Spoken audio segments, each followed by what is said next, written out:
And that's the beauty of doing things like that or experimenting with traditional camp crafting, because doing so, you learn why things are today as they are and how they have developed over time, but also you get to find out what your preferences are.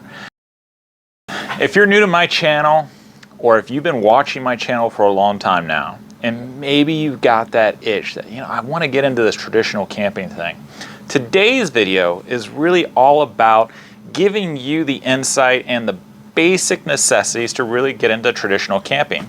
Now, these are just ideas. This is not by any means like you got to get this to have the best experience possible, but just take what I have to say and adapt it to your own particular situation. I'm going to try to talk in generalities today, not so much specifics, and I'm going to reference historical books and writers and other camp crafters that are well known.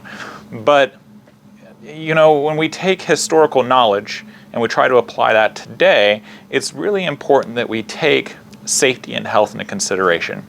And we also have to take into consideration, our own individual age. Where are you at your point of life, and what are you trying to get out of the experience overall? My goal is to try to inspire you to get outdoors, and hopefully you have a great time. And it's also part of my goal to try to get you and your friends and family involved in it, because it is a great time and you learn so much about camping and traditional ways of life in general just by participating in the outdoors in this way. It's very unique. This stuff is going to be heavier. It might be a little bit harder to get, especially if you're trying to get, original stuff. And with that comes costs and things like that. So I'm going to try my hardest to give you some options and ideas, but I don't want you to go out and buy the most expensive thing. I don't want you to look around my video, Sarge Vining's video, Nathaniel Logson's video, or even James Bender's video on Waypoint Survival, who's now making historic camp crafting videos. I don't want you to look at our stuff and think, wow, that's pretty unattainable. Like, wow, that's really cool, but where am I going to get that? So today's video is really just about you who's starting, to get you an idea that yes, you can do this, and you can probably find a lot of this stuff in your closets, maybe raid your parents, grandparents' closets, or ask friends and just search on Facebook Marketplace or something. Hit up yard sales, and of course you can buy a lot of modern stuff, surplus, military surplus, just like they've done for over 100 years at this point. All right, so I'm going to start out with sleep, and I said this in my previous video and some other videos. My ideology has really come down to this point. If you don't have a good night's sleep, if you don't end your day well, then you're going to have a horrible time, right? You're going to feel cranky. You're like, man, this sucks. Why did I choose to do this? I could be in my nice warm bed or my nice cool bed in my nice air-conditioned house and enjoying myself on a weekend. I've worked all week. This is supposed to be my break, and this sucks. That's not the experience I want you to have. So the first thing I want you to do, that I want you to get on your list, and it might be one of the most expensive things that you buy on your list, so you may have to save up for it, and there's alternatives that you can do as well. But I want you to go out and buy an air mattress. I don't care if it's an Amazon $30 air mattress, okay? This one's pretty expensive. You don't need something like this. But find some type of air mattress that you can pack along with you, because as Horace Kephart said, we go out to the woods to smooth it, not rough it. And so many other campcraft writers after him and probably before him pretty much said the same thing in their own unique way. Okay, so start out with your sleep and work your kit around that. You can bring modern gear, modern things from your kitchen, other things as you build things up, and you kind of adapt to a traditional campcraft mindset. Okay, but I want you to start out with getting an air mattress of some sort. Now, if you really are a purist, then you can do things like what Sarge Vining does on his channel. He makes mattresses for himself, taking quilts and taking batting and things like that. If you're handy with a sewing machine, heck, if you reach out to Sarge Vining, he'd probably even sell you one. And if you're willing to pay for his labor and everything, then that's an option for you as well. But those things you can do for yourself if you want to go a traditional route instead of an air mattress. But nonetheless, get something to lay on, because if you don't get a good night's sleep, then everything else is going to suck. Okay. The next thing I want you to do, again, around your sleep system, I want you to find some blankets. It could be blankets from home. If it's not going to rain, then take cotton blankets, take some quilts and things that you already have with you outdoors. If you're like me and mosquitoes just thrive off of your body's sources, then I would suggest is go on Walmart and find yourself some bug netting. Now this is for my face and my hat, so I can put it over my face while I'm sitting around camping. The bugs don't bother me around my ears and everything. But they make cot size and tent size bug nets. Buy that, because if you're going to be sleeping outdoors in a traditional tent or maybe a lean-to, again, good night's sleep. And of course, depending on where you live here in the United States or elsewhere around the world, mosquitoes and other things, could be dangerous to your health. So bug netting, get that, invest in it, you won't regret it. Next thing on top of that would be your tent. Now, you could buy some canvas, sailcloth, military grade or what's called Army duck, and you can make your own tent. You could even just make yourself a fly, or you can go online and you can buy brand new. There's lots of sources online to buy traditional canvas goods. You can go custom and find a tent company and do that. You can also go on eBay and find used ones. Starting out, a cheap option for you to do is get yourself a Vietnam era pup tent. Just starting out gives you that a little bit of experience. They're cheap, they're easy enough to find. Plenty of them are on Facebook. So that is an option that I would suggest starting out. Again, I would probably do that on a weekend that it's not going to rain. They're very small, and if you're 6'1" or some around my size, or maybe you're older, getting in and out of a pup tent is a challenge. And if you're taller, it may not be long enough for you. So again, get yourself some canvas, make up a lean-to, and you're good to go. Or you could just sleep under the stars, cowboy it, have a fire right next to you. If you do that, then do not use cotton bedding. Instead, use wool, because cotton bedding will catch fire if you get an ember on it. Nice thing about wool is that, yes, it can burn, but it doesn't burn like cotton. It doesn't just combust instantaneously. So if you are going to be sleeping next to a fire, make sure you have a wool blanket. Some options are Vietnam era or even European surplus wool blankets. If you're going to spend the money, though, opt for 85% wool or more. That way, if it does get wet, it still retains your heat. You don't want to get hypothermia, and you don't want to find yourself getting frostbitten, on your toes or fingers or something like that, depending on where you live. And you'll want something to lay on. Now, I use a Civil War reproduction gum blanket. These things aren't cheap, especially if you got for the good ones. But again, what you could do is get yourself some canvas and paint it latex black paint, and that rubberizes it, water seals it really good, and now you have yourself a water resistant ground cloth. So there you go, cheap and efficient. All right, so you got your bedding taken care of. Now what about your personal items? Now this is not going to be an extensive list. This is just to get you outdoors and to get you by, okay? So I think I'm going to start over here.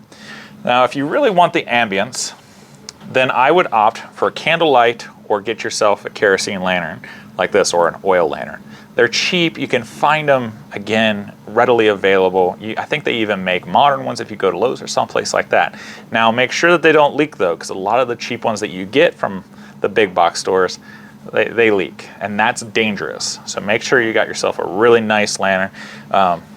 Originals are plentiful, so you shouldn't have a problem finding a good one. Then you want to worry about your cooking. Take a skillet from home, or you can also take cast iron. However, cast iron weighs a lot, so you're not going to be hiking with cast iron. That's going to be car camping.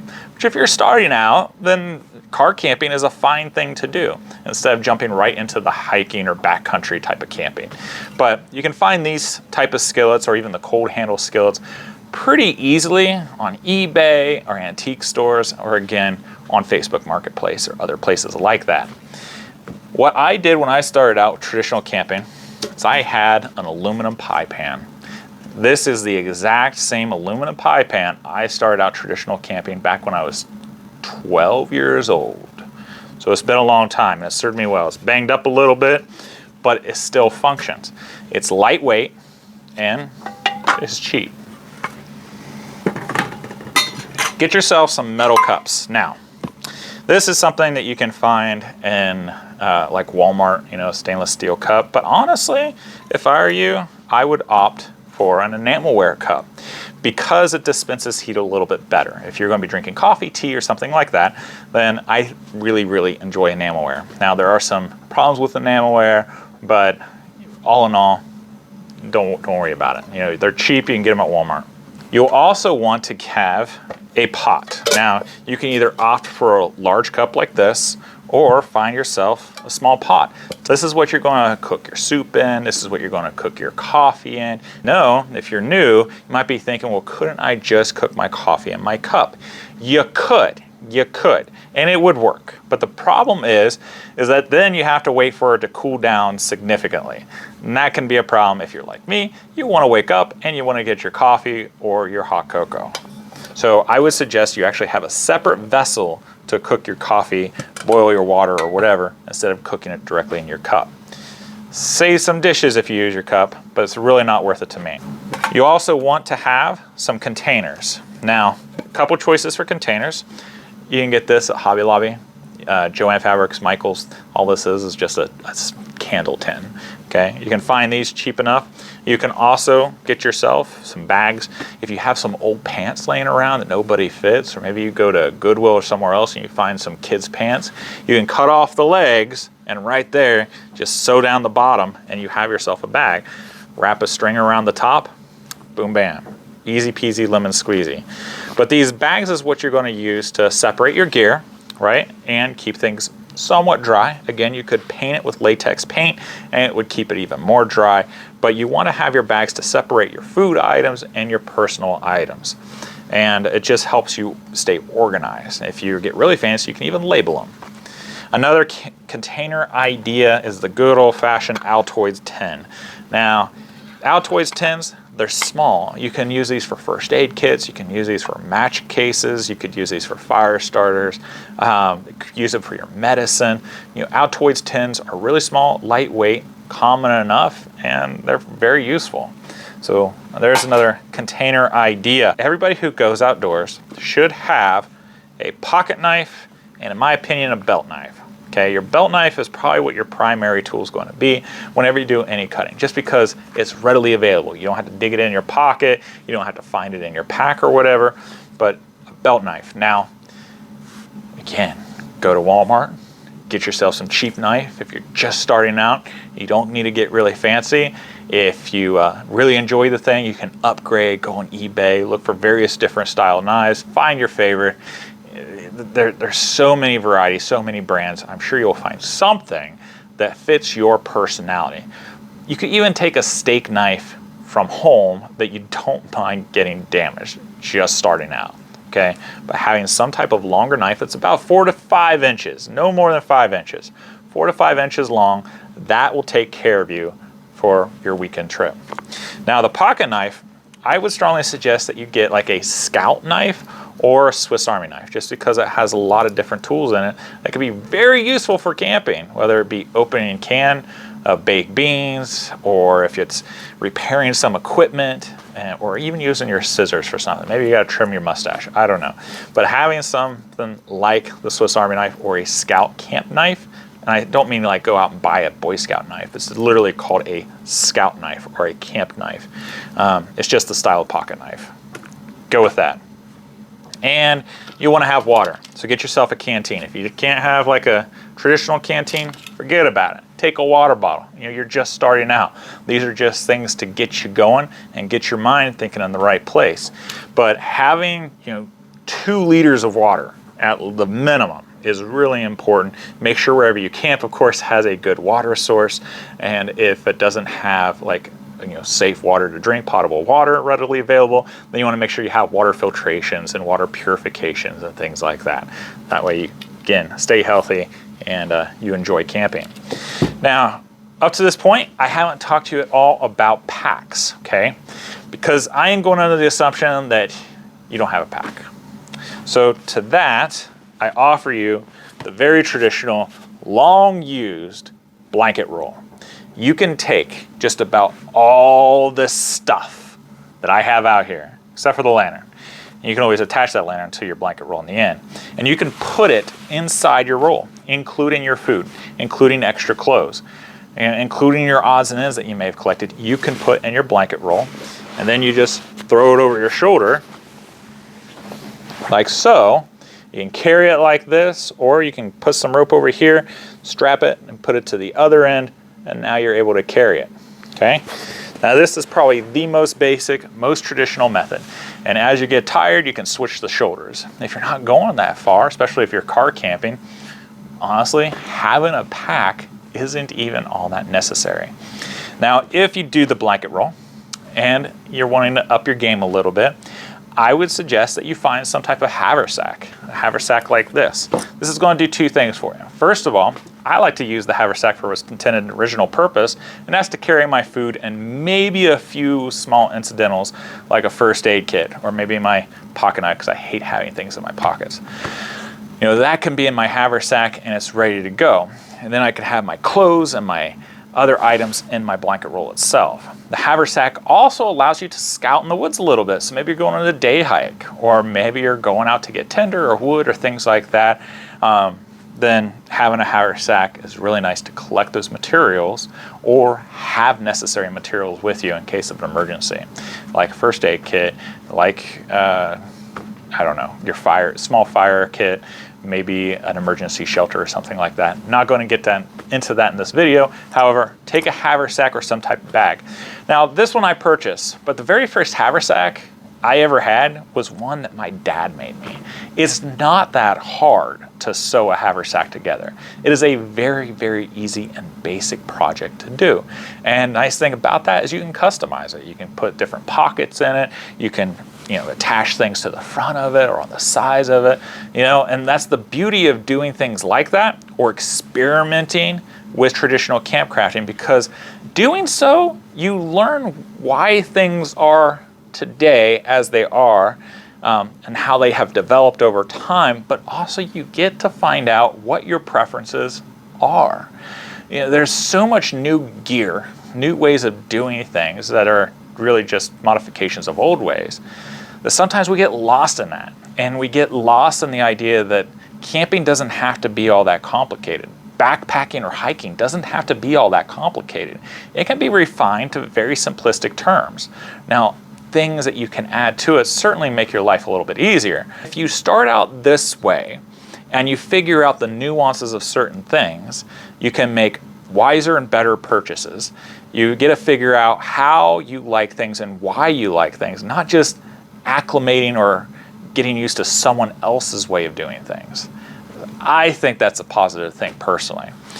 This is very basic. This doesn't include, you know, all the nuances that a camper should take, but this will certainly get you by as far as equipment goes to go on a weekend camp out. It's not a lot. It's less than 15 pounds.